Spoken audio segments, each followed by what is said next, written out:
ഇനി നമുക്ക് വറക്കാൻ ആവശ്യമായ എണ്ണയൊന്ന് ചൂടാക്കാം. നന്നായിട്ട് ചൂടായിട്ട് വരുമ്പോഴേക്കും ഓരോ പീസസ് ഇതിൽ എണ്ണയിലേക്ക് ഇടാം. രണ്ട് സൈഡ് ലൈറ്റ് ബ്രൗൺ ആകുമ്പോഴത്തേക്ക് നമുക്ക് എണ്ണയിൽ നിന്ന് മാറ്റാം.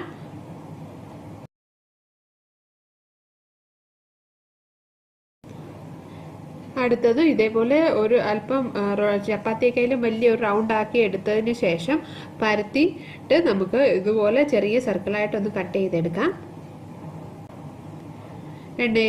ചൂടായ എണ്ണയിലേക്ക് ഇട്ട് എല്ലാം നമുക്ക് ഇതേപോലെ ഫ്രൈ ചെയ്തെടുക്കാം.